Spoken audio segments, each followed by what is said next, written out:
साथियों नमस्कार। आज मैं आपसे एक बहुत ही महत्वपूर्ण विषय पर बात करना चाह रहा हूं। साथियों 15 अगस्त 1947 यह वो ऐतिहासिक दिन है जिस दिन हमारा भारतवर्ष आजाद हुआ। साथियों 15 अगस्त 1947 साथियों इस दिन जब हमारा देश आजाद हुआ, इससे पहले ही अंग्रेजों ने हमारे देश के विभाजन की पटकथा रच दी थी और उसके अनुसार हमारा देश भारत दो हिस्सों में विभाजित होना था, एक भारत एक पाकिस्तान। तो साथियों उस समय के भारत में एक प्रांत पश्चिमी पंजाब हुआ करता था, जिसमें बहुत बड़ी संख्या में हिंदू समुदाय के लोग भी रहते थे। तो साथियों जब विभाजन की पटकथा रची गई तो उस समय के पश्चिमी पंजाब में जो मुस्लिम आबादी के लोग रहते थे, उन्होंने हमारे लोगों के सामने, हिंदू लोगों के सामने यह एक प्रस्ताव रख दिया कि अगर आप यहाँ रहना चाहते हैं तो आपको मुस्लिम धर्म अपनाना पड़ेगा। साथियों हमारे जो हिंदू समुदाय के लोग वहां रहते थे, हमारे जो पूर्वज वहां रहते थे, उन्हें ये बात कतई भी गवारा नहीं थी कि वो अपने धर्म को किसी भी प्रकार छोड़ें, क्योंकि मुझे कहने में बहुत गर्व की अनुभूति होती है। हमारा हर हिंदू अपने धर्म से, अपने प्राणों से भी ज्यादा प्यार करता है। तो ऐसे ही हमारे पूर्वजों ने, जो कि पश्चिमी पंजाब में रहते थे, उन्होंने अपने घर बार को भी छोड़कर, अपने सब वहां संपत्ति को छोड़कर यह चुना कि वो तो अपने हिंदू धर्म को ही अपनाएंगे, अपने हिंदू धर्म में ही रहेंगे और अपने देश हिंदुस्तान में रहेंगे। साथियों पहले भी वो देश हिंदुस्तान था जब वो रहते थे, उन्होंने यह चुना कि वो अपने प्राणों की आखिरी सांस तक हिंदुस्तान में ही रहेंगे। तो इसलिए उन्होंने वहां पर अपने घर बार को छोड़कर हिंदुस्तान में आना मुनासिब समझा और अपने देश प्रेम की खातिर अपना सब कुछ छोड़ दिया, सर्वस्व त्याग दिया। और मैं साथियों आपको ये भी बताना चाहूंगा, जब वो अपने घर बार छोड़कर भारत में, हिंदुस्तान में विस्थापित हो रहे थे, अपने घरों को, पश्चिमी पंजाब को छोड़कर इस एरिया में आ रहे थे, तो उनके साथ बहुत सी यातनाएं भी की गई।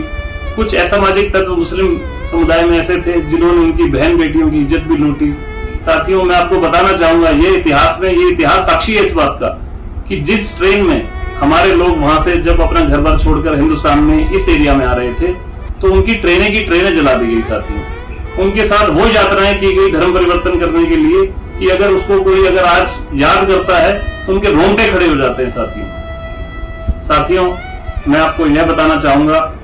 कि आज भी बहुत से ऐसे लोग जीवित हैं कि जिन्होंने यह सारी यातनाएं झेली हैं और जिन्होंने यह सारी यातनाएं अपने परिवार के साथ होते हुए भी देखी हैं। तो साथियों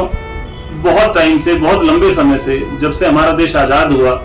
तो उन लोगों के मन में एक बहुत दर्द था, एक पीड़ा थी कि जब वो अपना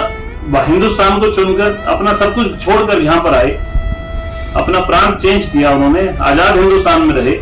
तो साथियों उनके साथ कुछ असामाजिक तत्व ऐसे यहाँ पर आजाद भारत में भी थे जो उनकी शहादत को सम्मान देने की बजाय, उनके त्याग को महसूस करने की बजाय उनको रिफ्यूजी कहकर पुकारते थे और उनको तिरस्कृत करते थे। साथियों हमारे लोगों की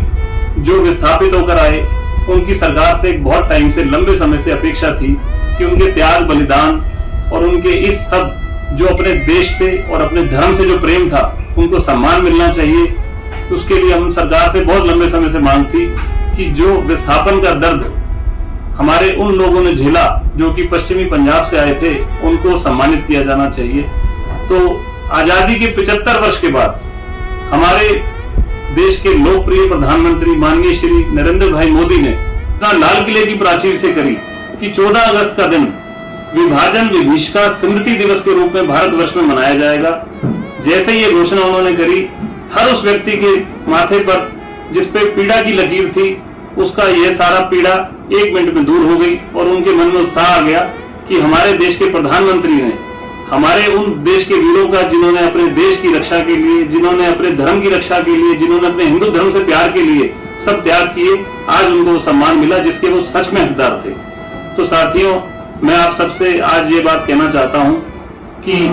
ये विभाजन विभीषिका स्मृति दिवस जो कि 14 अगस्त के लिए घोषित हुआ है, उससे पहले पूरे हरियाणा में, हर जिले में यह एक दिवस बड़े एक समारोह के रूप में मनाया जा रहा है। तो हम पलवल वासी भी 7 अगस्त यानी रविवार को यह विभाजन विभीषिका स्मृति समारोह न्यू कॉलोनी पलवल पंजाबी धर्मशाला में मना रहे हैं। तो मैं आप सब साथियों से भी अनुरोध करता हूं कि भारी संख्या में इस समारोह का भाग बने और उस दिन हम उन सब वीरों को, उन शहीदों को जिन्होंने अपने प्राणों की आहुति दी अपने धर्म की रक्षा के लिए और अपने देश से प्रेम के लिए अपने प्राणों की आहुति दी, उनको हम याद करेंगे। उस दिन उन्होंने किस प्रकार यातनाएं झेली हम इस डॉक्यूमेंट्री के माध्यम से वहां पर ये देखेंगे। और जो वीर, जो आज हमारे जो हमारे पूर्वज, जो हमारे बुजुर्ग आज भी जीवित हैं, जिन्होंने यातनाएं खुद रूबरू देखी, हम उन सबके जो एक्सपीरियंसेस हैं, जो उन्होंने दर्द झेला, वो भी समारोह में अपना साझा करेंगे। तो साथियों, मैं आप सबसे एक बार पुनः अनुरोध करता हूं कि आप सब 36 बिरादरी के लोग,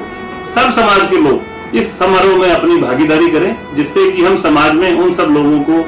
यहाँ पर पुरस्कृत करें, सम्मानित करें, जिससे हमारे देश में जो समाज में एकता की भावना है वो और आगे बढ़े।